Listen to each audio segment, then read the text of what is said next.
عبداللہ ابن عمر رضی اللہ تعالی عنہما کی مرویات کا آغاز کر رہے ہیں۔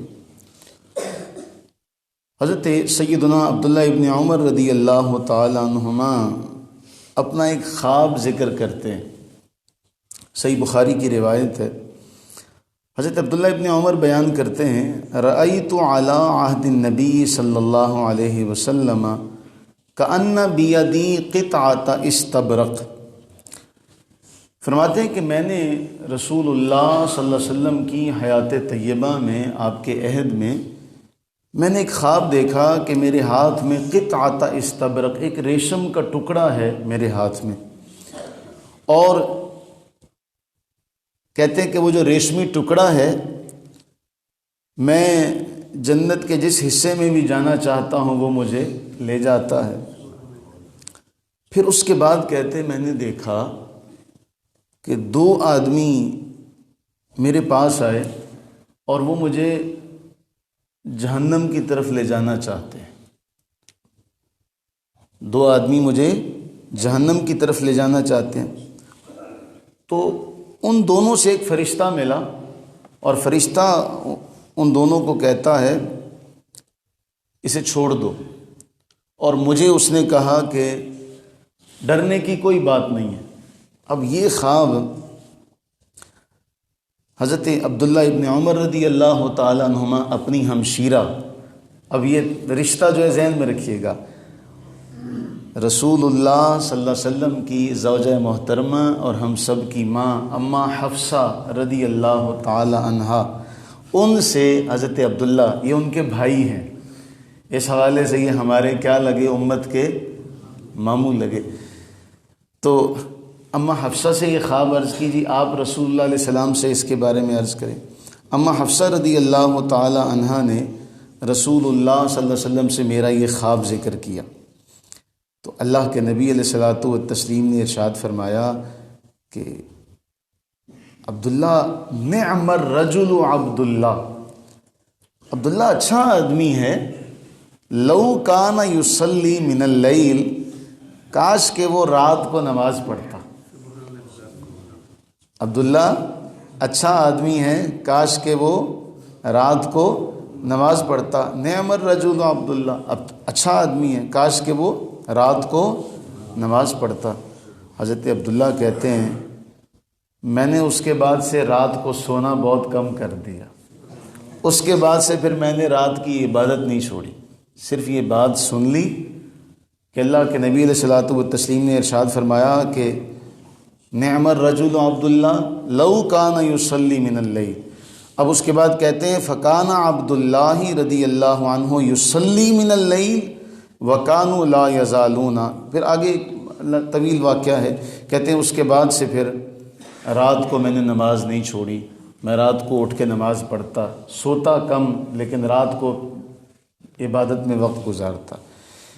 صرف یہی بات اللہ کے نبی علیہ السلام نے فرمائی تھی نا، یہی ہم نے پڑھا کہ یہ سنت کے بہت زیادہ متبع ہیں، ان کی کوشش ہوتی کہ اللہ کے نبی علیہ الصلوۃ والتسلیم کی سنت کی اتباع کی جائے۔ ہم نے کتنی ہی ایسے معاملات، کتنی ہی ایسی روایات پڑھی جن کے بارے اللہ کے نبی علیہ السلام نے فرمایا کہ میرے ہر امتی کو یہ یاد ہونی چاہیے، ہے نا ایسا؟ دعا کریں کہ یہاں تو حضور نے صرف فرمایا تھا لو کان یصلی، یہ خطاب حضرت اماں حفصہ رضی اللہ عنہا سے کر رہے ہیں کہ کاش کہ وہ رات کو اٹھتا۔ یہ نہیں فرمایا کہ اٹھا کرو، حکم نہیں دیا، اگر حکم دیتے پھر تو اس کا ماننا لازم ہو جاتا۔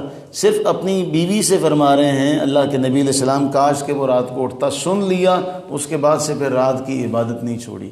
اللہ سے دعا کریں کہ اللہ حضرت عبداللہ رضی اللہ عنہ کا جو جذبہ ہے اس کا صدقہ ہمیں بھی رات کی عبادت کی توفیق عطا فرمائے۔ کیوں اللہ تعالیٰ نے اپنے حبیب سے فرمایا تھا قم اللیل الا قلیلا، محبوب اٹھا کریں، تھوڑا ہی صحیح، لیکن محبوب کریم علیہ السلام سے کہا گیا محبوب اٹھا کریں، نصفہ او انقص منہ قلیلا او زد علیہ ورتل القرآن ترتیلا، اس میں اٹھ کے کیا کریں، ترتیل سے قرآن پڑھا کریں، ٹھہر ٹھہر کر قرآن پڑھا کریں۔ دعا کریں کہ اللہ تعالی ہمیں اس وقت کی نیند سے اٹھنا بھی نصیب فرمائے کہ ہم نیند سے اٹھ جائیں اس وقت، اور اس وقت کی عبادت بھی عطا کرے، اور اس وقت ہمیں ترتیل سے قرآن پڑھنے کی توفیق بھی عطا کرے. اور ترتیل سے تبھی پڑھیں گے نا، کیوں؟ آگے اس کی توجیہ اللہ نے بیان کی، اس کی وضاحت بھی بیان کی کہ یہ رات کو اٹھنے کا کہاں کیوں جا رہا ہے. اِنَّا سَنُلْقِي عَلَيْكَ قَوْلًا ثَقِيلًا، اے حبیب آگے جو ہم آپ پہ کلام نازل کرنے والے ہیں، اگلا جو معاملہ ہے وہ بڑا بھاری ہے.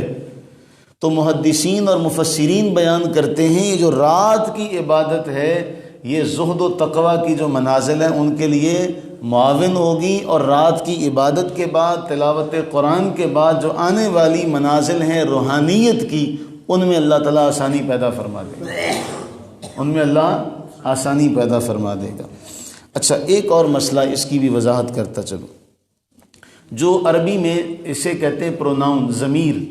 ہو اگر کوئی واحد ہو تو اس کے لیے ہو مذکر، اگر دو ہوں تو ان کے لیے ہما، اور اگر تین ہوں یا تین سے زیادہ ہوں تو ان کے لیے ہم مذکر کے لیے. ابھی اس کی سمجھ آ جائے گی آپ کو. اور اگر کوئی عورت ہو تو اس کے لیے آئے گا ہا، اور اگر دو ہوں تو ان کے لیے آئے گا ہما، اور تین یا تین سے زیادہ ہوں تو ان کے لیے آئے گا ہننا. اب اس کو سمجھیں، اگر کوئی ایک صحابی ہو تو ان کا نام آئے گا رضی اللہ عنہ، عنہ، اللہ ان سے راضی ہو گیا یا اللہ ان سے راضی ہو جائے. ٹھیک ہے، رضی اللہ عنہ، اللہ ان سے راضی ہو، ایک آیا. اگر دو صحابی ہوں تو عنہما، کہ ان دونوں سے راضی ہو. اگر تین ہوں تو آئے گا عنہم. اسی طرح اگر ایک صحابیہ ہو تو وہاں آئے گا رضی اللہ عنہا. اگر دو ہوں تو رضی اللہ عنہما. اگر تین یا تین سے زیادہ ہوں تو آئے گا رضی اللہ عنہن. تو حضرت عبداللہ خود بھی صحابی ہیں، ان کے والد گرامی حضرت عمر فاروق رضی اللہ تعالیٰ عنہ بھی صحابی ہیں. تو جب ہم دونوں کا نام لیں گے تو ہم ان دونوں کے لیے دعائیہ کلمات، تحسینی کلمات ان دونوں کے لیے کہیں گے. کسی بھی صحابی کا نام جہاں دونوں صحابی ہوں، باپ بھی بیٹا بھی، تو وہاں رضی اللہ عنہما ہمارے علماء نے تعلیم دی کہنے کی، اور کتب میں بھی اسی طرح ملتا ہے. احادیث کی کتابوں میں بھی جہاں دونوں کا نام آئے گا، جس طرح حضرت عبداللہ ہیں تو جب آپ حضرت عبداللہ اکیلے کہیں گے تو حضرت عبداللہ رضی اللہ عنہ. لیکن اگر حضرت عبداللہ بن عمر تو پھر اس کے بعد کیا کہا جائے گا آگے؟ رضی اللہ عنہما، تاکہ سننے والے کو یہ پتہ چلے کہ یہ دونوں صحابی ہیں. بعض اوقات یہ ہوتا ہے کہ جب بھی ایسے کوئی صحابی جن کے والد کا نام، جو والد جو ہیں وہ اسلام میں داخل نہیں، تو ان کے والد کا نام ساتھ لے کر بھی رضی اللہ عنہ کہا جاتا، جس سے یہ پتہ چلتا کہ بھی ان کے والد مسلمان نہیں تھے.